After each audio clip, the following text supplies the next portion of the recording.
Okay, so ayan po, sa mapagpalang araw po sa inyong lahat, mga madam sir, mga boss. So another property na naman po yung ipapakita ko dito pa rin po sa bayan po ng Gimba, lalawigan po ng Nueva Ecija.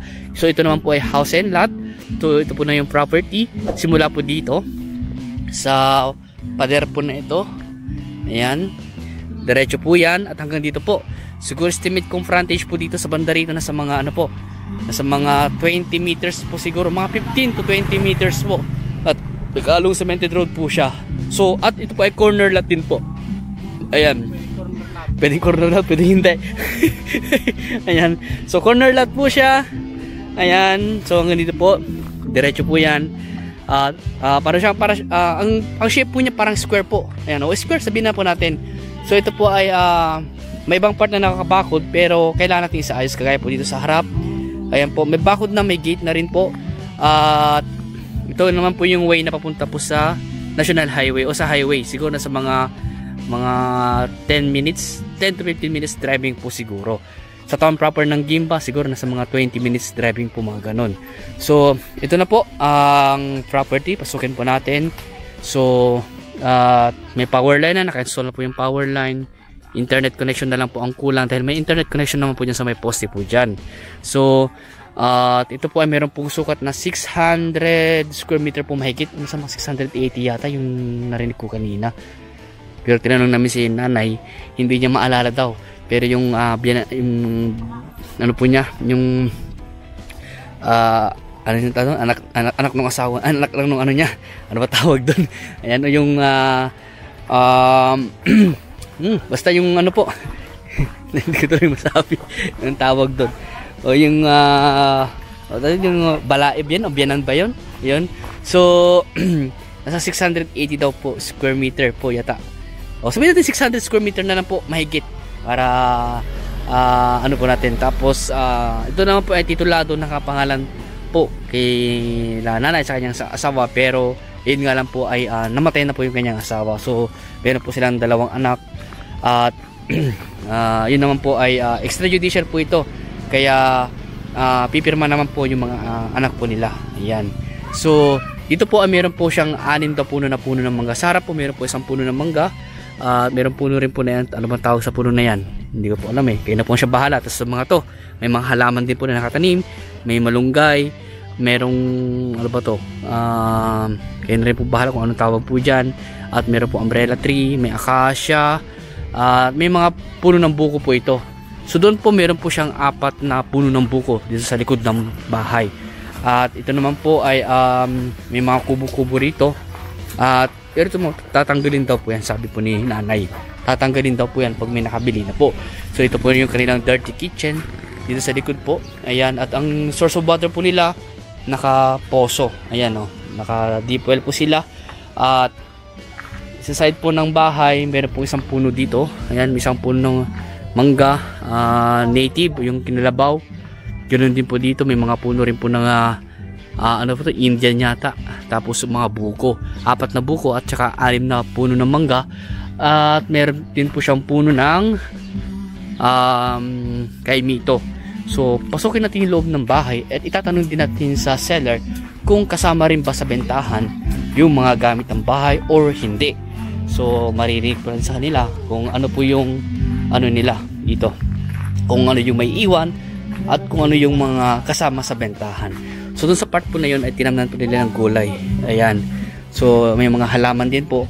Itanong natin kung kasama na rin po yung halaman sa bentahan.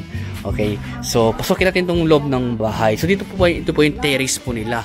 Ayan po yung bubong, nakakahoy pa po yung ano niya, yung baha, yung ano, bubong po niya, yero. Ito po yung salas po nila. Ayan. Nay, pasukin ko na, Nay. Ayan po. So, Nay, tanong ko lang, kasama po ba sa bentahan itong mga gamit or hindi? Idilipat ninyo? Dilipat ko na. Ay, dilipat. So, itong bahay lang po tsaka yung lupa. Okay. So, sabi po ni nanay ay hindi po kasama sa bentahan yung mga gamit. So, ito na may 2 kwarto. Oh, yan. Ayan po. Ito po yung unang kwarto po niya. Bali magkatabi lang po. Ano lang po yung kwarto.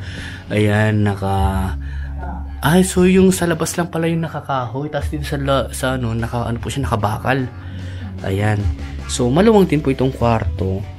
Ayan po. And then ito naman po yung isang kwarto. Bali, magkatapat po yung pintuan.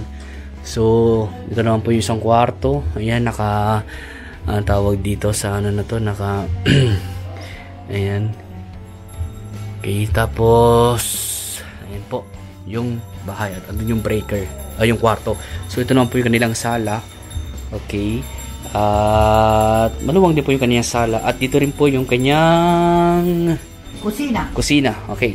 So po ito yung kusina, dining area, and also the kitchen area sa part na ito. At andito rin po sa loob yung kanilang CR. So ito po yung CR. Ayan. Ayan po. Malakas din yung bagyo dito, Nay. Pero sa amin malakas, pero hangin, pero wala namang, sa awa ng Diyos, wala namang po mga lumipad. Walang lumipad ng mga bubong, ganun. Ayan. May kasamang wala na malakas, ay wala maraming nagpapare. Sigurado po. Kaso buti na lang wala po kang kasamang ano eh. So naka steel window din po. Ayan, steel window. And then yung pintuan ay kahoy po siya. Siguro naharap po ito. And then, ayan po. Dito lang po pala sa labas yung kahoy, yung ano po niya, ng bubong. Sa loob, bakal na po yung sa loob. Ayan, bakal na po sa loob. At ito na po. Yung ano po niya. Dito rin po meron po silang tambayan din sa part na ito. Ayan, naka tubular. Tapos bakal yung poste. At ito naman po yung harap ng bahay. Ayan. So, Nay! Tanong mo kung kasama yung mga bintahan yung mga halaman.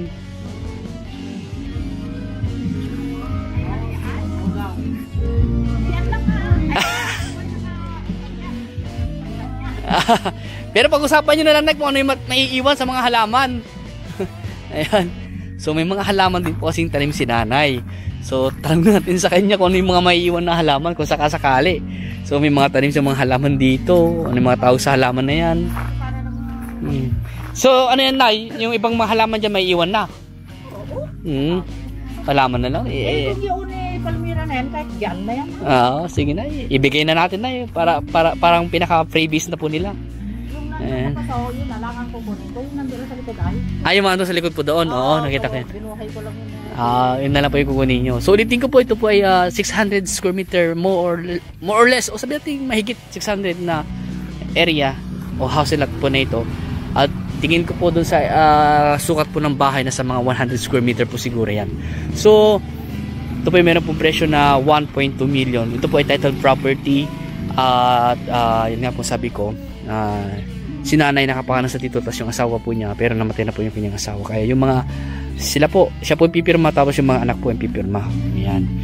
So, kung may ibang katanungan po kayo, tawag lang po kayo sa akin. Ayan. So, ganito po muna. At maraming salamat po sa inyong lahat. And God bless po.